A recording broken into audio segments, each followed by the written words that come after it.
Good morning or good afternoon, depending on where you are today. I'll be presenting on an economic evaluation of an early childhood development center-based agriculture and nutrition intervention in Malawi. To start the discussion, I'll talk about the strengthening economic evaluation for multi-sector strategies for nutrition, or SIMS Nutrition Project. SIMS Nutrition Project is a collaboration between the University of Washington's Department of Global Health, International Food Policy Research Institute, Helen Keller International, and Results for Development, among others. This project seeks to, firstly, define most appropriate standardized methods for measuring cost and cost-effectiveness of integrated multi-sector nutrition strategies and interventions. Secondly, it seeks to estimate the costs and benefits, as well as cost-effectiveness of integrated approaches to improve nutrition and healthy outcomes.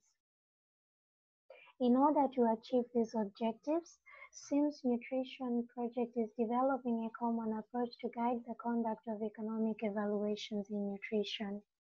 In this proposed approach, there are 4 stages.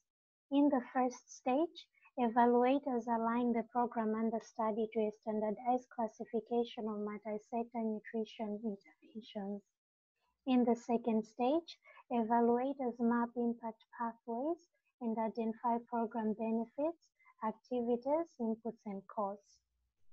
In the third stage, evaluators adapt a generic standardized set of cost data collection tools to their context and program, and then collect the necessary cost data. In the last stage, evaluators compare the costs and benefits using various approaches to combine benefits and consider long-term effects. Now to talk about the integrated intervention, which is the main focus of our discussion today. The Nutrition Embedded Evaluation Program Impact Evaluation, or NEEP, was a program that was supported by Save the Children that used community-based childcare centers, or CBCCs, as a platform to reach preschoolers, their parents, households, and the entire communities. This was in order to change behaviors related to diets and agriculture production. The intervention did this by providing agriculture inputs and trainings. This slide summarizes our impact pathways, where we see our program activities, the outcomes, and the impacts that were measured. In general, we can see that the trial found positive effects of the intervention. Specifically, those improved preschool meals in terms of quality as well as frequency of delivery. Those also improved diets in terms of nutrient intake, dietary diversity of preschoolers and younger siblings. Those improved production of nutritious crops among households. But also in terms of child stimulation, those improved parenting scores. When looking at early learning, we did not see any changes among the preschoolers. However, we saw changes in linear growth of younger siblings. Now, using the same standardized approach that I talked about earlier, in this slide, you're going to see how we applied it retrospectively to analyze the cost data from the NEEP study. Like many programs, the bulk of the cost was estimated to relate to personnel time, about 40%. Supplies, this is farm inputs, were at 16%. Looking at cost by activity, almost half of the cost was devoted to training. This is at 48%, while 16% was provided by the community. This is in terms of provision of meals.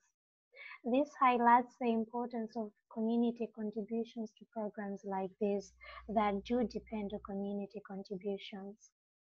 Lastly, while looking at the startup costs as well as recurrent costs, we see that only a quarter of the costs were for startup, while 3/4 were recurrent costs to maintain the program.